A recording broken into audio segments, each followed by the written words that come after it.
kita disuruh sabar, sabar, lelah sabar. Watak kita yang misalnya sedang ke kondisi kelemahan suruh sabar, lagi PMS sabar, ya. Lagi ingat-ingat trauma entah masa kecil atau trauma beberapa bulan lalu, beberapa tahun lalu, suruh sabar, ya. Kurang ilmu suruh sabar gitu ya, kurang mahir manajemen emosi suruh sabar gitu ya. Tapi inilah kuncinya yaitu sabar. Coba nanti kita akan lebih mendalami sabar itu yang kayak apa sih. Wah, saya sudah sabar tapi makin jadinya meledak. Bisa jadi itu bukan sabar, itu malah menekan, bukan sabar, ya. Baik, sekarang jadi kita disuruh bersabarlah wahai ibu, waktumu hanya sebentar. Masya Allah. Kita kadang-kadang kalau lagi dengar kalimat ini, kita langsung, oh iya ya, waktuku cuma sebentar. Kadang nggak tahu umur berapa gitu ya. Wah, kita langsung naik lagi, ya, emosinya menjadi positif emosi, akhirnya perasaannya jadi positif. Tapi itu tadi kadang-kadang lagi PMS, ya, mau dinasehatin apapun pokoknya enggak deh gitu ya. Atau lagi capek banget. Itu ya, mau dinasehatin apapun rasanya kita denial, rasanya kita ya menolak. Apalagi kalau orang ngomongin kita, cakep tuh. Ya, makanya ada istilah mom shaming. Mom shaming. Ini ngeselin mom shaming, tapi ini dibikin sebuah istilah supaya kita lebih paham mom shaming ini apa ya. Ini berarti stimulasinya dari orang lain ya, stimulasinya dari luar gitu ya. Apa sih mom shaming? Mom shaming itu ya merendahkan seorang ibu karena pilihan pengasuhannya yang berbeda dari pilihan-pilihan yang dianut oleh si pengkritik. Ini yang kadang-kadang ngeselin ibu-ibu nih. Ini yang tambah bikin ibu-ibu ini jatuh perasaannya ke perasaan negatif. Inilah juga yang muncul ada istilah-istilah ya, ibu juga manusia gitu. Karena mungkin diharapkan oleh masyarakat ibu itu super mom kan gitu. Tapi kan ada mom shaming ini, dan sekarang malah merebak karena itu tadi mudahnya media sosial masuk di dalam kehidupan kita, sehingga mom shaming ini muncul juga ya di dalam media sosial kita gitu. Kayak apa sih mom shaming? Ya inilah komentar-komentar, kok gendong bayinya kayak gitu sih, ya gitu. Karena dia beda, mungkin gendongnya beda, ya dia merendahkan orang lain. Ya, ada ibu-ibu beda gendong anak, ya dia merendahkan ibu orang lain gitu. Atau kadang-kadang kok pakai susu formula, asinya dikit ya. Oh, itu dia nggak nanya kenapa udah langsung asinya dikit ya. Ini ngeselin loh. Ini mom shaming ya. Atau kok dikasih bubur instan sih, malas masak ya. Oh, mungkin dia pengasuhannya ya dia bikin bubur sendiri. Cuman mungkin ibu ini karena memang pekerjaannya banyak dan bubur instan juga ya sudah teruji juga baik, juga nggak masalah. So what gitu loh kan gitu ya. Ya inilah termasuk mom shaming. Ya, atau misalnya ada anaknya kok dibiarin main gadget terus sih. Ini juga mom shaming. Ya, jadi orang-orang merendahkan seorang ibu karena beda pengasuhannya. Ini mom shaming. Dan ini yang bikin seorang ibu cepet banget perasaannya jatuh pada perasaan negatif. Apalagi kalau dia sedang PMS, apalagi kalau dia sedang capek, apalagi kalau dia sedang pramenopause. Ya, apalagi dia kalau wataknya introvert. Ya, apalagi kalau dia jarang belajar, apalagi kalau dia ya nggak punya belief yang jelas. Atau apalagi dia punya trauma-trauma masa lalu yang lebih banyak negatifnya. Ini memberatkan sekali ya. Kemudian ini ya, dari 4 dari 5 ibu jadi korban mom shaming. Apalagi waktu masih baru melahirkan kadang-kadang. Ini lagi baby blues ya, macam-macam diomongin. 80% responden 4 dari 5 ibu menjadi korban mom shaming karena gaya pengasuhan yang berbeda. Ya, pelaku mom shaming 67% dari ibu-ibu lain dan 7% dari para ayah. Para ayah jadi lebih mengerti sebetulnya ya. Ini ibu-ibu lain ya suka aduh ST banget gitu ya. Tapi kan kita mau kasih arahan dia, Bu Aisyah. Iya, tapi perbaiki caranya, perbaiki tekniknya. Jadi sudahi shaming atau stop mom shaming. Kenapa? Kita menyakiti hatinya ibu-ibu yang lain. Kita ya menyinggung perasaannya ya perempuan lain gitu. Kita mau bantuin, ya tapi belajarlah cara-cara bagaimana memberikan masukan pada seseorang itu yang tidak membuat dia mom shaming. Ya, nah ini dia. Ini bayangin 4 dari 5 ibu. Itulah makanya muncul ibu juga manusia. Please, ya pahami kami gitu. Ya. Dan bagaimana menghadapi mom shaming sebetulnya? Ya, satu, udah tersenyum aja. Ya, iya tersenyum aja. Hindari marah atau menjawab dengan ucapan apapun. Udah, ya. Tapi nggak ikhlas Bu Aisyah senyumnya.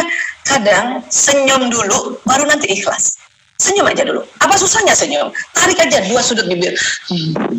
Jadi kalau ada ibu-ibu, ya, kok anaknya ya dikasih makannya kayak gitu sih? Langsung cukup. Itu cukup. Ya. Kenapa kita senyum saja dan menghindari marah? Karena seringkali kritik dan cacian tidak butuh respon apa-apa.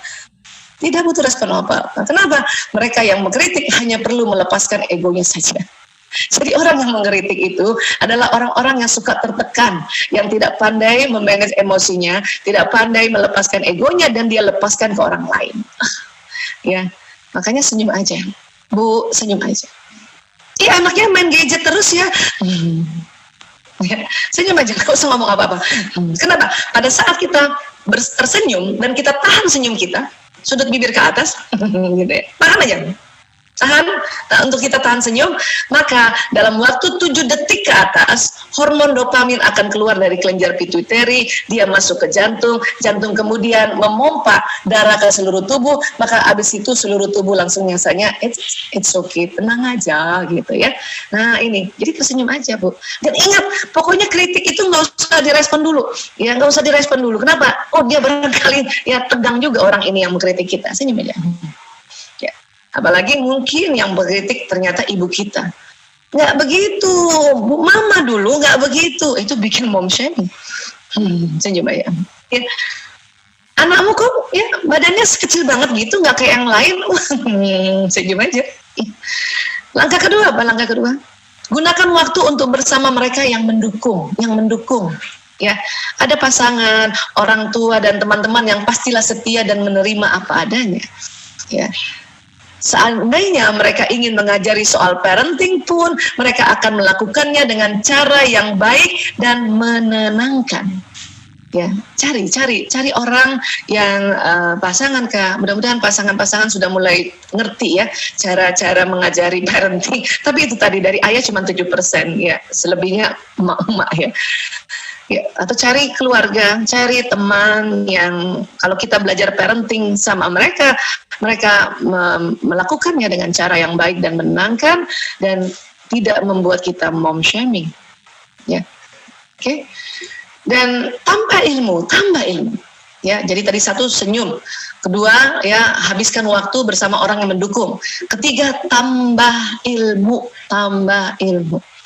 Itu makanya hari ini Sabtu pagi-pagi ya sahabat Wijaya bersama kita ini meminta kita sama-sama menambah ilmu. Ya. Kenapa? Karena ya mungkin pada saat dikritik kita memang ya benar-benar keliru, ya.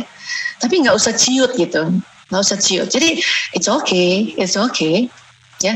Bahkan kalau memang kita benar-benar keliru kemudian kita ditegur ya sudah, terima kasih ya. Ya. Kemudian jalan keluarnya apa? Yaitu jadikan sebagai pemicu untuk belajar lagi soal pengasuhan anak. Ya, jadikan ya untuk pemicu kita, jadi kita tambah ilmu. Sehingga kalau nanti dia omongin sesuatu yang sebetulnya kita tahu juga secara ilmunya dan dia nggak benar, tambah senyumnya tambah lagi. Gitu. Oke, 3 cuma langkahnya tadi, tersenyum, ya, kemudian menghabiskan waktu bersama orang yang lebih mendukung dan tambah ilmu. Oke? Nah, dalam rangka tambah ilmu ini ya, saya mau tambahin ilmu kita ini ya. Tentu basicnya tentang otak ya. Dan waktu bulan lalu kita sahabat Wijaya juga sudah bersama-sama, kita bicara tentang otak. Ya. Ini otak besar dan ini otak kecil, dilihat dari samping kiri, dan ini otak dilihat dari atas, dan dia terbagi 2, ada belahan kanan dan belahan kiri. Kita waktu itu sudah belajar bahwa perempuan dikaruniakan banyak hal-hal yang berbeda dengan laki-laki, Masya Allah. Ya, Allah tahu karena seorang perempuan ya memang dipersiapkan untuk menghadirkan manusia baru di rumahnya. Teman-teman yang baru ya, misalnya baru melahirkan, berarti baru menghadirkan manusia yang baru. Yang anaknya satu berarti sudah sukses menghadirkan manusia baru satu orang. Yang anaknya dua berarti sudah sukses menghadirkan manusia baru dua orang. Yang tiga, ya empat sukses menghadirkan ya manusia baru 4 orang di dunia ini. 5 ya kayak saya ya alhamdulillah ya berarti saya sukses menghadirkan manusia baru di dunia ini 5 orang dari rumah saya dan sebagainya. Mungkin ada yang masih 10. Ada sahabat saya anaknya 12 dan itu jarang banget. Berarti keluarga mereka sukses menghadirkan 12 orang manusia baru. Dan itu ya ada di dalam rahim seorang ibu. Makanya Allah memberikan perangkat-perangkatnya. Ya kita bahas sedikit lagi ya. Waktu itu kita bahas tentang ya lokasi bicaranya perempuan dan laki-laki. Ini laki-laki. Tadi otak kan terbagi 2 ya. Ini yang kanan, ini yang kiri. Jidat yang ini ya. Nah, kemudian ini perempuan. Kanan, kiri. Apa yang terlihat ini tadi orange-orange. Laki-laki hanya di sebelah kiri, perempuan kiri dan kanan. Apa ini? Pusat bicara, lokasi kosakata. Ya. Karena laki-laki cuman kiri saja, maka laki-laki dalam sehari mengatakan 2.000 sampai 4.000 kata.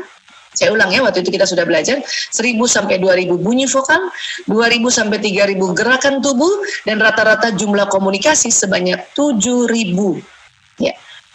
Bunda yang punya suami pendiam mungkin yang 5.000, ya para ayah yang pendiam itu mungkin cuma 5.000 karena pendiam itu pemikir. Ya, jadi dia banyak mikirnya, yang ngomongnya jadi cuma sedikit yang 2.000. Ya. Kemudian kalau misalnya suami yang senang bicara itu masih lazim, itu kategori 9.000. Tapi rata-rata 7.000. Ya, karena lokasi bicaranya cuma sebelah ya di otak kiri saja. Dan perempuan bagaimana? Perempuan dalam sehari mengatakan 6.000 sampai 8.000 kata. 2.000 sampai 3.000 bunyi vokal. 8.000 sampai 10.000 gerakan bahasa tubuh. Ya, jadi rata-rata jumlah komunikasi kita sebanyak 20.000. Perempuan yang pendiam 16.000. Tapi jauh lebih banyak juga dari laki-laki yang sedang bicara. Laki-laki sedang bicara 9.000 tadi kan? Ya. Kemudian kita yang banyak bicara berapa? 24.000. Tetapi ini juga fitrah karena lokasi bicara kita di otak kiri dan kanan. Ya, nah 20.000 kata inilah potensi pada perempuan yang itulah kita menjadi seorang ibu karena kita bisa ngajarin anak di rumah sekarang. Ya, ngajarin juga orang-orang yang di rumah barangkali ada yang bantuin kita atau kalaupun enggak kita ngajarin diri sendiri. Ya, atau misalnya ya anaknya 3 ya sudah ngajarin anak-anak. Dan itu sanggup. Ya, kemudian gerakan tubuhnya aja 8.000 sampai 10.000. Jadi masih bisa sambil ngajarin anak, ibu sambil masak atau sambil nyetrika. Bisa itu. Bisa. Ya. Saya dulu mengeluh kalau kita misalnya saya kan anak 5 tuh. Saya lagi padahal waktu itu juga suami saya suruh saya bekerja. Walaupun saya sebetulnya memilih menjadi ibu saja, tapi suami saya mengatakan tidak, ya ilmumu harus dipakai dan tolong adikmu. Waktu itu adik saya pakai narkoba ya. Akhirnya saya bekerja sampai di rumah juga dengan pasien yang harus ngomong sama pasien bla bla bla. Sampai di rumah ada anak 5 yang harus juga diajak ngomong. Dulu sebelum tahun 2006 saya mengeluh, ya saya mengeluh. Kenapa? Karena kurang ilmu. Tapi setelah 2006 itu anehnya, setelah saya tahu bahwa saya ya Allah ciptakan sebagai perempuan dan komunikasinya kira-kira 20.000, maka saya langsung ya nggak mengeluh juga.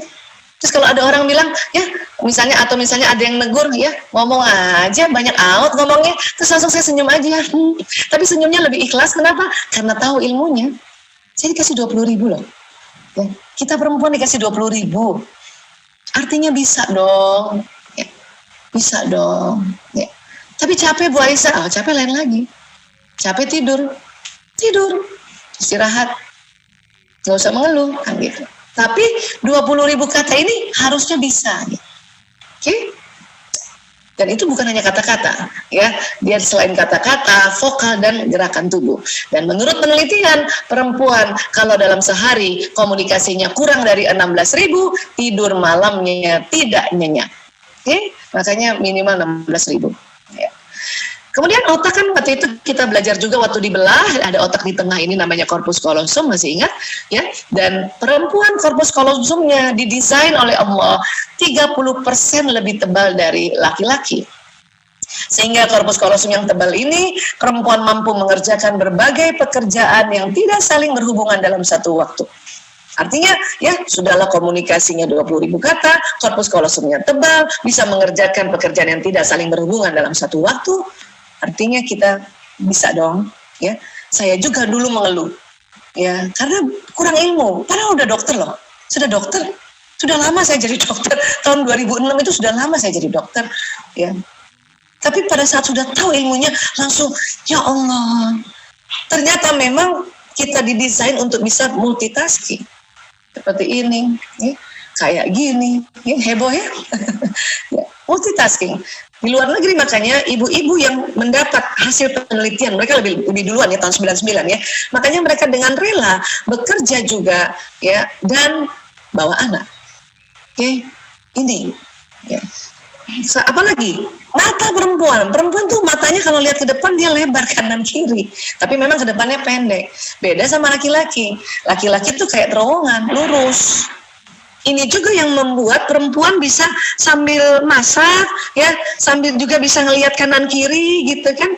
Ya contohnya seperti ini, ya sambil motong-motong, tapi masih bisa juga nih. Matanya kan kemana ini? Ke sini, bukan ke potong-potong lagi sampai bisa motong. Masih bisa juga mungkin dia ngelirik anaknya karena anaknya sedang menyusui. Ini perpaduan dari ya corpus callosum yang lebih tebal dan juga mata yang lebih lebar. Dan juga mungkin omongan. Ya 20.000 kata. Gerakan tubuhnya nih ada 8.000 sampai 10.000. Masya Allah. Ya, kayak gini. Ya Allah, ya ini kita. Saya suka sekali kalau cerita tentang otak laki-laki dan perempuan. Kenapa? Satu, saya paham, saya sadar bahwa Allah kasih otak perempuan itu multitasking, ya. Dan saya sadar juga laki-laki ternyata memang Allah desain otaknya untuk pekerjaan khusus. Ya, akhirnya apa? Kita saling menghargai. Itu pentingnya kita tahu, ya.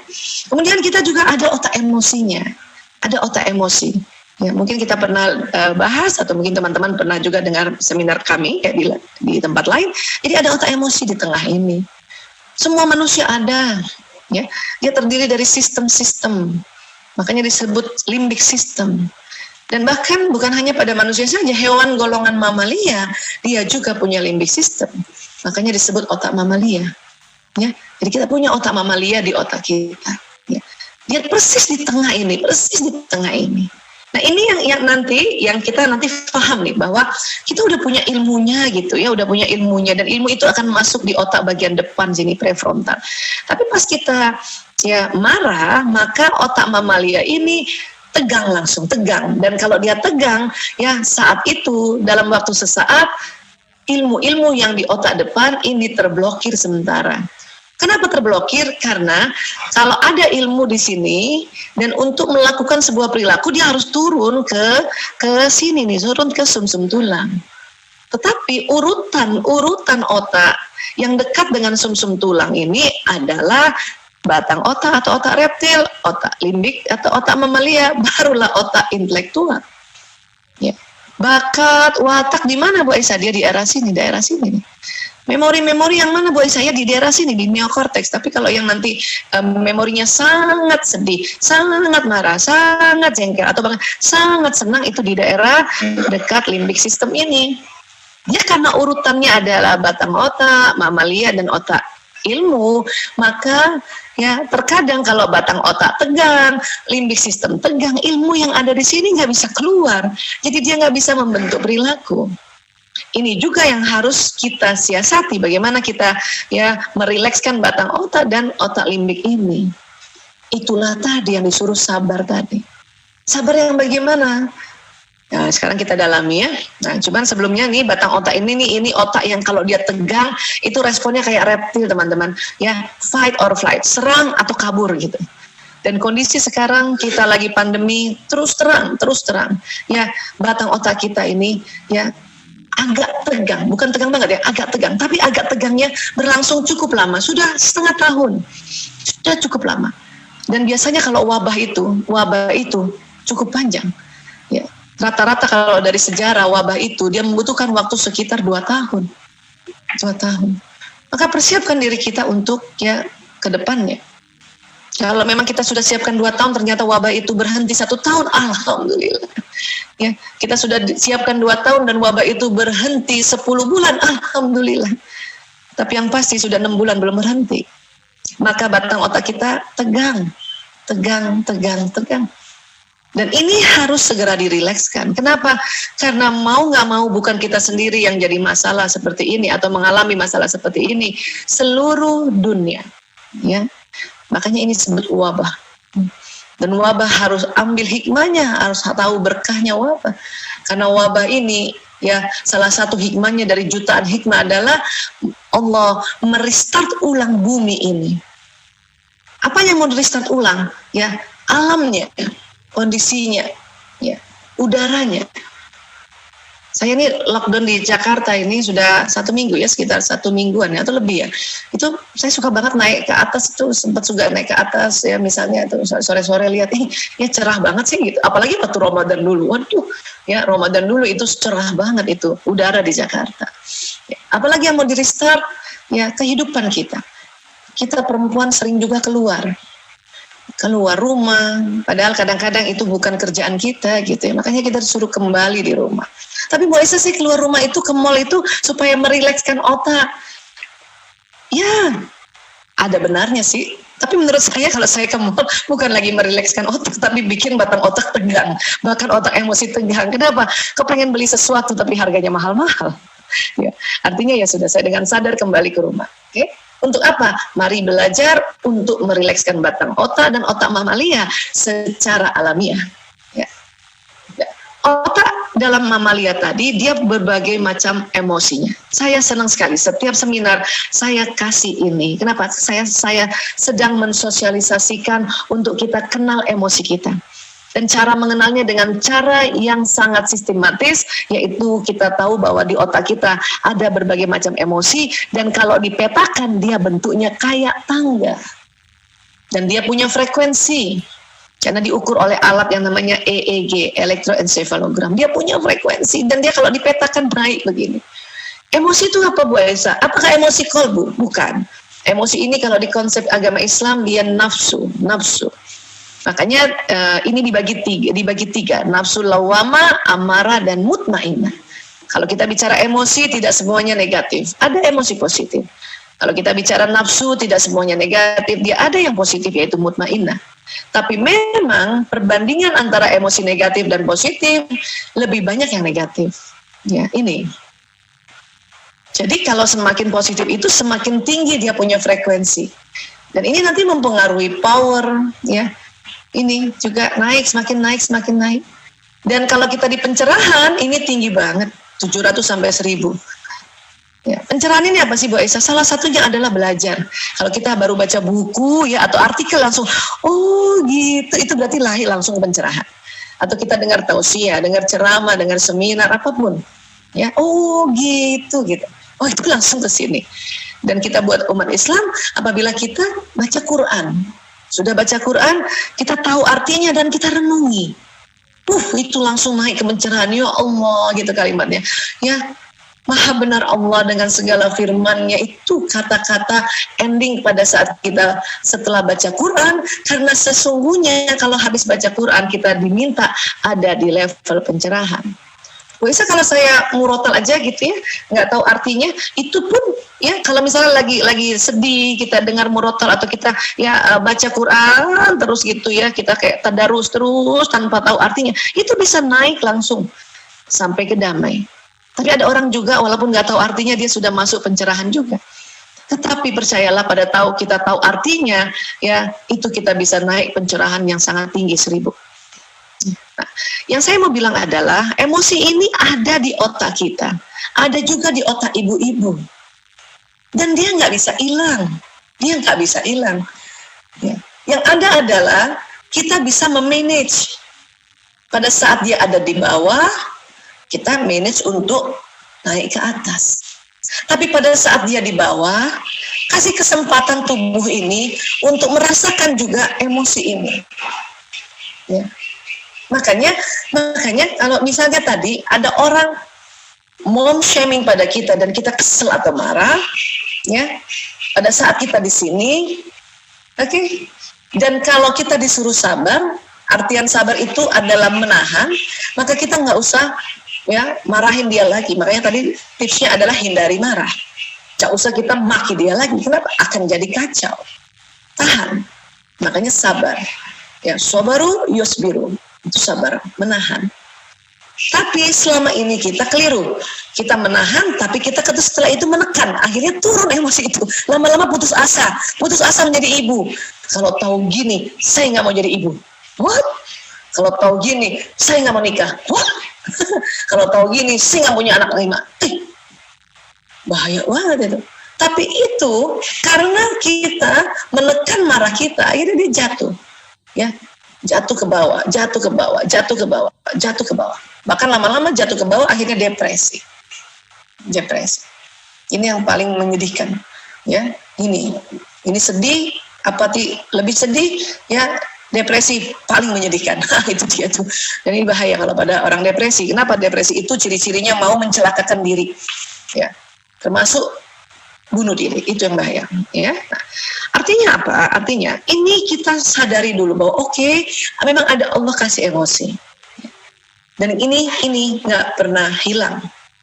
Yang bisa adalah kita manage. Ya. Kalau tidak pandai manage-nya, maka kita ada emosi tambahan yang tidak lazim. Apa? Depresi. Apalagi kalau misalnya yang tidak lazim ada di atas pencerahan, itu namanya manik. Dan ada satu ketika orang ada kadang-kadang depresi, 2 minggu kemudian manik, dia terlalu loncat dari sini loncat ke sini. Nah, itulah bipolar. Manik depresi. Tapi ada orang bukan bipolar, dia depresi banget, dia jatuhnya ke sini. Ya. Nah, itu kalau kita tidak pandai memanage emosi, maka muncul penyimpangan emosi.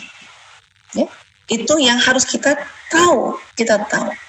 Ya. Sehingga apa? Sehingga pada saat kita sedang di bawah kah, atau takut kah, sedih, oke, ya, rasakan saja dulu, tapi kemudian cepat-cepatlah kita segera naik lagi ke atas. Supaya apa? Kita berada di level minimal di courageous, semangat. Ya. Bu Esa, dengan senyum kira-kira dari marah bisa nggak ke semangat? Bisa, Bu. Gitu ya. Tapi kadang-kadang ya ada orang dia mendahulukannya dengan tarik nafas dulu. Baru senyum. Nah, itu jauh lebih baik lagi. Tahan aja senyum. Ya. Itu ilmu saya pertama dulu begitu. Senyum aja. Ya, kesel sama siapapun atau ada mom shaming, ya kadang mom shaming itu ya datang dari keluarga sendiri, ya dari punten dari misalnya tante kah, atau maaf barangkali juga ada yang dari mertua kah, atau itu mom shaming, tapi sudah langsung tanpa ngomong. Apalagi kalau itu yang bilang adalah orang yang usianya lebih tua dari kita. Ya, tanpa ngomong. Apa yang terjadi? Orang itu pun jadinya senyum ketawa. Apa dia bilang? Oh iya ya, kan kamu baru jadi ibu. Oke? Tapi di dalam emosi kita pada saat kita senyum atau kita tarik nafas dulu baru senyum, dia nanti naik, ya. Dan akhirnya kita menerima. Sehingga oke, ya mungkin ada baiknya ya dia ngomong kayak gitu. Itu, ya senyum aja. Oke. Kenapa Bu Aisyah? Karena pada saat kita bekerja lebih sering di nuansa mutmainnah, ini berarti kita kerja di zona ikhlas. Tapi Bu Aisyah, saya kok capek banget ya, selalu kalau naikin, tidurlah. Kalau capek tidur. Ya, kenapa? Karena memang juga disuruh. Ya. Di dalam Islam Rasulullah SAW bersabda, apabila kamu marah berdiri, duduk. Nah, pada saat duduk itulah kita lakukan kesabaran dan kita naikkan level emosi. Masih juga marah, rebahanlah, berbaringlah. Itu disuruh memang. Jangan paksakan menyelesaikan masalah saat itu juga. Ya, akan jadi kacau. Dengan kita berbaring, pada saat berbaring kita tarik nafas, ya, atau dengan teknik yang lain, ya mungkin kita kalau keluarga Muslim kita sambil ta'awuz, sambil istighfar, itu dia akan naik. Ketiduran Bu Aisyah sudah, kalau dia ketiduran berarti memang badan kita penat dan tubuh butuh tidur. Ya, kenapa dia akan masuk ke gelombang yang lebih dalam? Ya dari beta, alfa, theta, delta, disitulah ada ya perbaikan dari sel-sel tubuh. pada saat besok paginya enak, oh ya, akhirnya kita sudah minimal di courageous atau lagi damai, sehingga pada saat kita damai membicarakan suatu masalah, itu berarti kita akan membicarakan dalam nuansa energi positif, dan terasa sekali ikhlasnya kita bahwa kita ingin membantu anak kita atau membantu suami atau membantu orang lain di zona ikhlas ini. Berapa lama tidurnya Bu Aisyah? Tergantung. Itu tergantung kebiasaan. Ibu-ibu yang sudah punya anak itu nggak bisa lagi 8 jam per hari, nggak bisa lagi. Ya, ada yang cuma 3 jam, ada yang cuma 4 jam. Asal bangun pagi nggak sakit kepala atau bangun subuh nggak sakit kepala, itu berarti cukup tidur. Ya. Nah, jadi it's okay to feel sad ya. Tadi kalau misalnya karena ada level emosi ini kan nggak apa-apa juga kita sedih. Makanya tadi saya bilang pada saat kita turun itu ya nggak apa-apa. Kenapa? Karena ini ada di otak kita. Ya, nggak apa-apa. Tapi itu tadi. Ya, setelah itu kalau bisa jangan berlama-lama kan gitu. Ya. Jadi it's okay to feel angry. It's okay to take a break. It's okay to cry. Ibu-ibu kalau mau nangis, nangis aja Bu. Nggak usah ditakut dibilang cengeng. Nangis itu adalah teknik yang Allah kasih secara alamiah untuk membasuh luka kita atau untuk menaikkan level emosi. Makanya kadang menangis ini bukan hanya lagi sedih, takut juga nangis, marah juga nangis, ya bahkan semangat juga bisa nangis, bahkan perasaan kita pencerahan juga bisa nangis. Ini nangis keren. It's okay to say no gitu. Oke loh kalau kita bilang enggak, ya Bu, aku mau begini, enggak nak. Tapi enggaknya juga tenang aja, ya. It's okay to cancel plan, ya. Hari ini mau ini. Tapi kita udah badan kita sakit banget, capek banget. Oke, kita minta ya maaf sekali aku sudah capek banget. Oke, ya. It's okay to eat the food you love, ya. Kadang-kadang ibu-ibu pengen makan sesuatu yang aduh enak banget, tapi maksa-maksain diri nggak makan Bu. Nggak apa-apa, makan aja Bu. Pada saat kita makan dengan gembira, ya itu akan bermakna, akan bermanfaat. Hanya memang semakin umur semakin harus terkendali saja. Apa? Jumlahnya saja. Makanya ada silakan icip-icip aja kalau ada sesuatu yang ibu kepengen banget. Ya, it's okay to not want to socialize. Ya, it's okay juga kalau nggak mau lagi bersosialisasi. It's okay to sleep. Ya, it's okay to take time out for yourself atau me time. Dan it's okay to ask for help when you need it. Ya. Oke kok, kalau minta tolong sahabat, minta tolong keluarga untuk aku harus gimana ya Kak, aku harus gimana ya Dek, mungkin kita tanyanya sama yang lebih muda. Atau oke juga kok, misalnya kita cari bantuan tenaga profesional, ya psikolog kah, ya psikiater kah, tenaga terapis, konselor atau hipnoterapis. Sekarang alhamdulillah hipnoterapis dicetak banyak sekarang. Ya, di tempat kami juga hipnoterapis sedang dicetak banyak sekarang. Kenapa? Karena kita boleh kok, apalagi kita seorang perempuan. Ya. Jadi saat jadi ibu, kamu boleh kok merasa sedang tidak oke, boleh. Kenapa? Itu ada di otak kita. Ya. Terus menunda pekerjaan yang perlu ditunda karena terlalu capek banget. Nggak semua pekerjaan setrika harus dihabiskan hari itu juga. Ya, nggak semua bebenah ngelap harus selesaikan hari itu juga. Ya, nggak semua juga anak-anak dari pagi kadang-kadang kalau dia online sampai siang kita temani terus juga. Nggak semua juga. Kasih kesempatan anak untuk survive juga. Nggak semua PR anak-anak harus kita juga kerjakan. Jangan begitu. Biarkan anak-anak, oke? Ya, bunda percaya sama kamu. Ya, bunda istirahat dulu ya nak. Bunda istirahat. Kamu kerjain ya nak. Ya, bunda aku nggak bisa, coba dulu. Insya Allah nanti sore lah bunda ya lihat ya. Ini. Karena selama ini ibu-ibu yang membuat kesal pada saat anak PJJ adalah merasa pokoknya dia harus selesai PR dan harus aku temani dan harus nilainya bagus. Nah, harus itulah yang bahaya. Oke. Latih anak-anak untuk survive. Latih anak-anak untuk bisa mengatasi dirinya sendiri. Tapi tentu kita amati juga, kita cek juga. Tapi pada saat kita capek banget, istirahatlah Bu, istirahatlah. It's okay, tetap meluangkan waktu untuk me time, terserah apa. Kalau saya me time-nya sekarang lagi senang aja nonton film, ya, lagi senang film semua, kemudian saya analisa gitu ya, atau minum kopi, ya, minum kopi pakai es batu, ya Allah enak banget, ya. Atau kalau udah capek banget bilang sama anak-anak, bilang sama keluarga, ibu tidur dulu sebentar ya. Karena kalau dulu sebelum pandemi me time saya yaitu ya saya panggil orang pijet atau kerimbat itu me time, tapi sekarang kan kita sulit seperti itu. Maka me time itu bisa variasi, cari lagi yang sesuai kondisi ya. Dan it's okay merawat si kecil dengan cara tersendiri. Tapi sekali lagi pada saat kita merawat si kecil dengan emosi yang mutmainah itu jauh lebih baik ya. Dan tentu kita tambahkan ilmu juga, ilmu parenting kita gitu. Tapi itu tadi, suatu saat kita nggak oke, ya sudah, istirahat, ya. Bahkan, ya ini dia, pada saat kita di bawah sini, ya itu kan oke aja. Kasih waktu diri untuk naik. Apalagi semakin jatuh di bawah. Orang lagi sedih, untuk naik supaya semangat, dibandingkan orang marah naik semangat, itu karena tangga sedih jauh di bawah, maka sedih butuh waktu yang lebih lama dibanding orang marah untuk masuk semangat. Apalagi sombong, kalau sombong sama semangat 11-12 Bu. Kadang turun, kadang naik, kadang turun, kadang naik. Ya, ini enak banget. Yang masak siapa makanannya? Ya, terus kita gini, gue, itu berarti lagi sombong gitu. Ya, tapi ini enak banget nih, siapa yang masak makanannya? Enak ya, Masya Allah, Alhamdulillah. Ini di sini kita ya. Kadang-kadang ya, Alhamdulillah gue turun lagi ke bawah ya. Tapi karena dia saking dekat ini 11-12 naik turun ya. Tapi kalau lagi sedih, apalagi apati, untuk naik ke atas dia butuh tangga yang lebih banyak, berarti butuh waktu.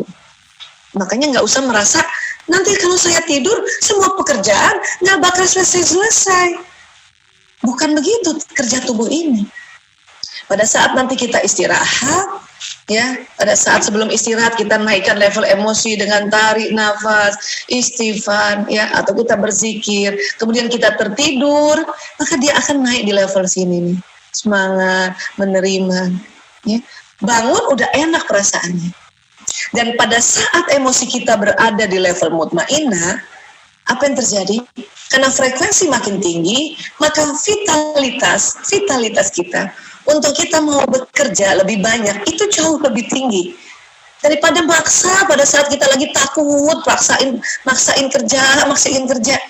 Sudahlah nggak selesai, makin turun emosi kita. Dan ini pekerjaan yang dilakukan di level emosi yang di bawah ini itu bukan zona ikhlas. Jadi istirahat juga boleh. Ya. Caranya apa itu tadi? Bernafas dalam, saya sudah ajarkan. Tadi sudah belajar senyum ya, sekarang tarik nafas.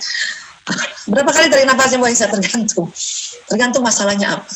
Saya kalau masalah anak-anak 3 kali tarik nafas sudah enak perasaan. Level emosi udah minimal masuk ke courageous. Tapi kalau sama suami itu bisa 9 kali tarik nafas. Tidak apa-apa juga. Semakin dekat hubungan kita dengan seseorang, semakin banyak tarik nafasnya. Dan itu harus tahu ya sebagai ilmu. Taus, membaca taus ya. Ini buat kita yang muslim ya. Kata Nabi, sungguh saya mengetahui satu kalimat jika dibaca oleh orang ini marahnya akan reda jika dia membaca auzubillahi minasyaitonirrajim. Aku berlindung pada Allah dari setan yang terkutuk. Ya. Dalam Quran dikatakan setan atau jin atau iblis ini menggoda 4 arah, depan, belakang, kanan, kiri. Maka tausnya 4 kali Bu. Ya, jauh lebih mantap itu. Atau ya ini dia, ya ayyuhallazina amanu sta'inu bis-sabri was-shalah innallaha ma'as-sabirin. Hai orang-orang yang beriman, jadikanlah sabar dan sholat sebagai penolongmu. Sesungguhnya Allah bersama orang-orang yang sabar. Tuh, sabar dan sholat. Ingat tadi sabar bukan menekan, tapi menahan. Kemudian setelah itu kita manage emosinya. Menahan dan kita manage emosinya. Atau kita, ya soft skill kita memanage emosi tadi dengan tarik nafas kah, senyum kah, ya, atau kita melafazkan istighfar kah, karena dia akan naik level emosinya. Ya. Istighfar. Siapa saja rutin baca istighfar, maka Allah akan memberikan solusi atas setiap kesulitannya, penyelesaian bagi setiap permasalahannya, ya, dan dia akan memberinya rezeki dari jalan tak terduga. Masya Allah. Ya, Masya Allah. Kalau ibu lagi sulit banget menghadapi orang yang mom shaming, ibu istighfar aja, astagfirullah. Nanti Allah akan kasih solusi. Dan kalau ibu anggap masalah, baru juga baby blues, belum lagi anak kedua, ini anaknya udah lebih dari satu ya, minta makan juga, teriak-teriak, ibu istighfar aja, astagfirullahaladzim, astagfirullah. Inilah sabar. Karena Allah memberikan penyelesaian bagi setiap permasalahan. Dan kalau ibu menganggap kondisi sekarang ya, ibu sudah baru melahirkan anak kelima, suami tiba-tiba di PHK karena pandemi, ya uang mulai sangat sedikit, istighfarlah, istighfarlah. Di sini ya Nabi bersabda, Allah Subhanahu wa taala memberi rezeki dari jalan tak terduga, dia akan memberinya rezeki dari jalan tak terduga. Istighfar aja dulu, astagfirullahaladzim. Kadang rezeki itu datang hari itu juga, Bu. Ada orang kirimkan kue, ada orang kirimkan makanan, ada orang kirimkan beras, ada orang ya ibu kan kayaknya bisa masak ya, tolonglah tolong ini tempat kami ini perlu masakan ibu, misalnya gitu. Itu semua rezeki karena didahului dari istighfar, ya. Dan ingat kondisi pandemi ini, rezeki itu mungkin tidak akan datang bruk gitu loh. Nggak mungkin tidak begitu, bisa jadi tidak begitu. Tapi dia datang setiap hari, datang setiap hari. Ya, maka istighfar. Dan emosi ini juga nanti mempengaruhi perasaan. Nah, sekarang kita belajar. Yang mana perasaan, yang mana pikiran, dan yang mana acting kita. Ya, kalau tadi kita sudah kenal dengan emosi. Tadi kan kita bilang ya, bahwa perasaan ya dipengaruhi oleh emosi. Yang mana sih perasaan? Kalau pikiran udah tahu ya, pikiran tuh yang di sini ya, thinking kita. Ya, kalau perasaan apa? Perasaan itu yang di dada kita. Kalau acting ya, acting ini ya tingkah laku kita atau tindakan kita, aktivitas kita. Ya, emosi yang di atas ini nanti akan turun lewat batang otak. Nih batang otak ya, dia akan memberikan informasi pada feeling, memberikan informasi sama thinking. Perasaan dan pikiran diberikan informasi sama emosi, maka ya gerakan kita, actingnya yang sesuai emosi tadi. Tapi ingat, karena kita sudah tahu bahwa oke, kita boleh kok ya, kita boleh kok tidur, kita boleh kok nangis, kita boleh kok relax, kita boleh kok me time, maka ya acting kita ini nanti akan seperti itu. Ya.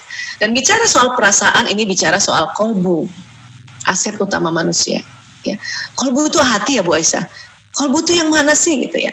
Nah sekarang kalau kita melihat dari hadis Rasulullah, riwayat Bukhari dan Muslim, ya Rasulullah bersabda, al-a wa inna fil jasadi mudghah. Ketahuilah sungguh di dalam tubuh itu ada segumpal daging. Iza solahal jasadu kulluhu. Ya, jika daging tersebut baik, baiklah seluruh tubuh. Wa idza fasadal jasadu kulluhu. Ya, jika rusak, rusaklah seluruh tubuh. Al-a wahiyal kolbu. Jadi Nabi bilangnya segumpal daging itu kolbu. Ya, Nabi bukan bilang segumpal daging itu hati, segumpal daging itu kolbu. Nah, kolbu ini terjemahannya apa? Ya, memang orang Asia Afrika menerjemahkan kolbu hati. Orang Eropa Amerika menerjemahkan kolbu itu jantung. Karena mereka melalui banyak penelitian.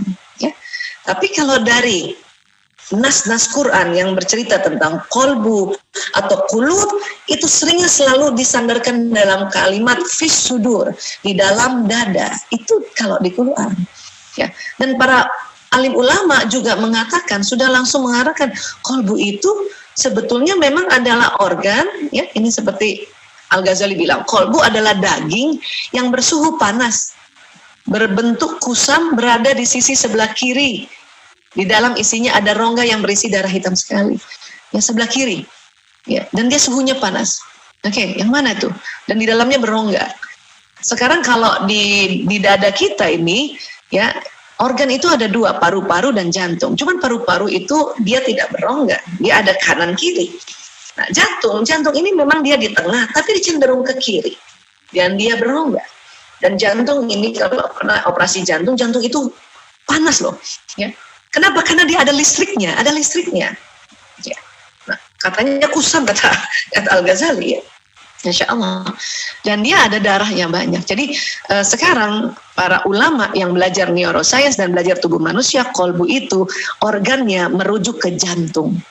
Walaupun mungkin orang masih terlalu sering bilang hatiku gitu. Hatiku, kita pegang di sini, ini jantung. Hati itu lebih pada di kanan sini. Tapi apapun itu kolbu. Saya lebih senang kolbuku gitu, ya. Dan kemudian, jadi emosi yang ada di sini, itu akan turun lewat sistem saraf khusus dan dia ke kolbu, dan kolbu ini luar biasa, ini banyak lagi dia punya keutamaan ya. Nanti makanya perasaan kita dipengaruhi oleh emosi kita itu. Tapi lucu juga ya, akal kita atau emosi kita juga kadang dipengaruhi oleh jantung ini ya. Dan sistem saraf tadi, kalau kita lihat sistem saraf ini nih, yang jalan di sumsum tulang, dari tulang-tulang belakang ini akan keluar ke seluruh tubuh sampai ujung-ujung jari. Itu kerjanya kayak kabel listrik. Ini saya suka ulang-ulang ini supaya kita secara ya populer tahu bahwa oh, kabel saraf ini kerjanya kayak kabel listrik. Ya, kalau ini kumpulan kabel saraf ini ya kayak gini, kumpulan kabel listrik. Ya, apa yang dia bawa? Ya, ini impuls listrik. Dan dia membawa pesan dan sangat cepat. Bayangkan 240 km per jam. Kalau ada informasi dari luar, jadi seorang ibu kena mom shaming, diomongin orang, terus kita lihat juga muka orang itu yang ngomongin kita ketus banget, ya judes banget. Itu kita dengar dan itu langsung jalan ke otak, ya cepat banget 240 km per jam. Ya makanya kita langsung, nih orang ngeselin banget nih, toxic banget nih people gitu ya, kayak gitu. Kenapa? Karena dia langsung naik ke otak, emosi kita langsung kemarah kan, marah, udah seneng-seneng punya anak, ya diajarin lagi pola pengasuhan yang beda gitu ya, dikritik aja terus, kena mom shaming, itu langsung emosi itu karena kita dengar, kita lihat, ya gitu, dia turun untuk emosinya, ya. Dan nanti dari otak jalan lebih cepat lagi ke sistem saraf ini 320 km per jam, itu kasih tahu jantung. Itu langsung rasanya nyut gitu ya. Perasaan kita, kolbu kita nyut ya. Ini orang gitu ya. Cuman karena kita tahu yang ngomong ini adalah orang yang lebih tua dari kita. Dia ibu mertua kita. Dan kita tahu ibunya laki-laki harus dihormati, maka please senyum. Atau tarik nafas pelan, sesenyum. Kalau bisa, waktu tarik nafas nggak ketahuan. Itu juga sebuah skill. Ya, kita begini sedikit, belakang sebentar. Atau pura-pura ada yang jatuh ke bawah barangkali. Oh, popok bayi jatuh sebentar, ada yang jatuh. Pas lagi di bawah, kita nggak dilihat oleh mertua kita. Gitu. Ya, sambil istighfar. Ya, terus abis itu senyum. Ya. Insya Allah makanya jauh lebih baik gitu. Ya. Dan ini nanti sistem saraf kalau nanti membawa pesan, ini juga membawa pesan baik dan pesan buruk. Dan itulah mempengaruhi perilaku kita gitu. Dan mempengaruhi juga ya nomor satu kolbu kita. Ya. Jadi kalau misalnya kayak gini nih ya Bu, ya saya kasih lihat gambarnya. Ya, ini otak kita kan tadi kita sudah belajar, otak terbagi dua, otak besar dan otak kecil, kemudian terbagi dua di tengahnya sini, otak kanan dan kiri. Kita sudah tahu potensi kita, bicara kita lebih banyak karena kanan kiri, ya. Terus kita sudah belajar juga di dalamnya otak ini. Ya, sebetulnya otak ini kompleks banget, tapi kita coba belajar kenali pelan-pelan ya. Di dalam otak ada batang otak atau otak reptil, ya. Yang tegang itu ya selalu pengennya mau nyerang atau kabur aja. Nah, ini otak limbik system tadi yang bentuknya emosinya bertingkat-tingkat, ya. Ada level emosi dari bawah sampai atas ada di otak emosi itu. Dan ini otak neokorteks. Nah, disinilah ya ilmu-ilmu ada. Dari otak keluar sistem saraf. Dari otak keluar sistem saraf, ya. Dan kemudian apa? Apa yang kita dengar dia akan jalan. Itu masalahnya. Kalau kita dengar orang kritik kita itu jadi mom shaming karena dia jalan. Apa yang dilihat juga begitu. Dia akan jalan di seluruh tubuh. Ya, memberi informasi pada emosi, memberi informasi pada otak, memberi informasi pada kolbu, dan akhirnya memberi informasi pada seluruh tubuh. Ya, dan apa yang dibicarakan? Kadang-kadang sudahlah mata kita lihat orang yang toksik, pendengaran kita toksik, itu kita ngomong juga, kita sumpah serapah juga. Ya, itu bertambah-tambah nantinya. Ya, bertambah toksik. Dan ingat tubuh manusia itu ya dia bukan hanya badan seluler kayak gini, bukan hanya bentuknya kayak gini, tapi ada tubuh yang disebut badan bioplasmik. Dari mana itu? Dia keluar pertama dari jantung. Jantung ini kenapa dia panas tadi kata Al-Ghazali? Karena dia ada listriknya. Makanya ibu bapak kalau misalnya kita periksa ya masuk rumah sakit ke IGDK atau ke tempat poli jantung, makanya kita bisa diperiksa jantungnya dengan EKG karena dia ada listriknya. Dan jantung ini dia punya vibrasi gelombang elektromagnetik lebih kuat dari otak karena otak juga ada gelombangnya. Dan seluruh tubuh juga dia bisa mengeluarkan cahaya ini, nur ini, ya. Atau kalau bahasa fisika kuantum, gelombang elektromagnetik. Ya. Dari mana sebetulnya? Ya itu tadi, dari getaran jantung, getaran otak, getaran seluruh tubuh. Keluarnya dari mana? Keluarnya dari ini, pembuluh meridian, pori-pori yang di bawah kulit, yang dia berputar setiap hari. Ke arah mana berputarnya? Ke kiri. Ke kiri. Ya, kayak orang tawaf, ya, ke kiri. Nah. Tapi kadang perputarannya lamban, kadang perputarannya cepat. Kalau dia berputar cepat, maka ya sinyal ini makin cepat jalannya. Kalau dia berputarnya lamban, maka sinyal ini pendek. Ya.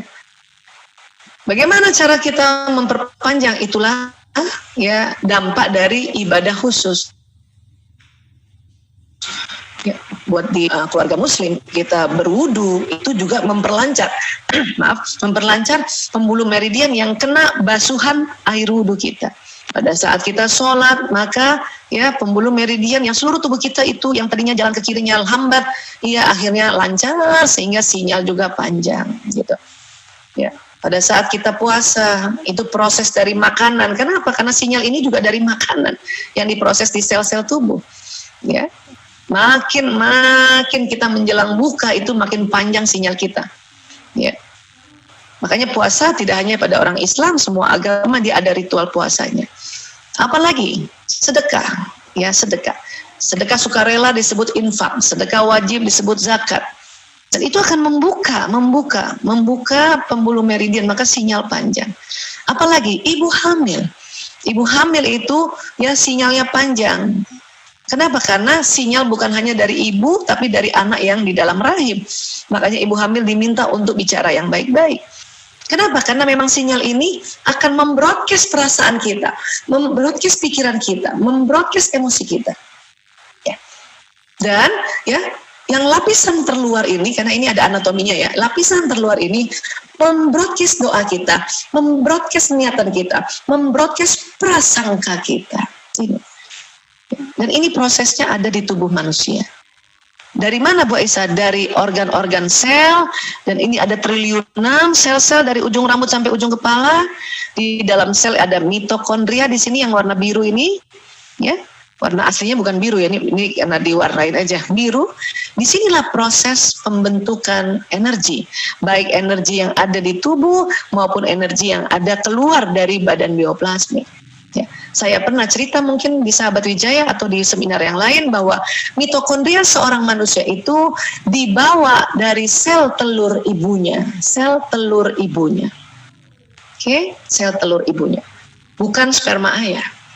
Artinya kalau di dalam tubuh saya Aisyah Dahlan ini ada sel ada sel di dalam sel ada mitokondria itu dari ibu saya, ya, bukan dari ayah saya. Tapi nama saya dari ayah saya. Ayah saya namanya Dahlan Hussein, ya, makanya nama saya Aisyah Dahlan. Kalau dia lengkapnya Aisyah Dahlan Hussein, ya, itu dari ayah saya. Tapi sumber energi saya, mitokondrianya dari ibu saya. Anak saya yang 5, ya, Mas Lanang, Mas Priyo, Mas Kakung, Mas Jaler, Der Ragil, 4 laki 1 perempuan. Mitokondria dia dari saya, Aisyah Dahlan. Tapi nasab namanya dari bapaknya. Ya, Priyanto Sismadi, maka nama mereka ada Sismadinya semua. Ya. Artinya apa? Artinya ya, sumber mitokondria atau sumber energi seorang anak itu ya bentuk atau tempat sumbernya itu dari ibunya. Ya. Apa yang akan menjadi sebuah keuntungan? Keuntungannya adalah ya energi atau sinyal yang keluar atau gelombang elektromagnetik yang keluar dari tubuh seorang anak itu sama dari tubuh seorang ibu. Ya. Makanya kalau kita sedang mendampingi anak, ibu capek banget, ibu lagi kesel, ibu lagi marah, lagi sedih, hati-hati. Ya, dia setelah dia mengganggu metabolisme tubuh kita, ya, dia juga bisa keluar lewat sinyal ibu dan mempengaruhi anak. Artinya apa? Artinya kalau lagi anak lagi asik-asik belajar tapi ibunya lagi capek banget, lagi kesel banget, itu nyamber loh Bu. Ya, ini bahasa populernya nyamber, ya, kena anak itu. Kenapa? Dan ini bukan kena anak satu, mungkin kalau kita punya anak 5 kena semua 5-5-nya.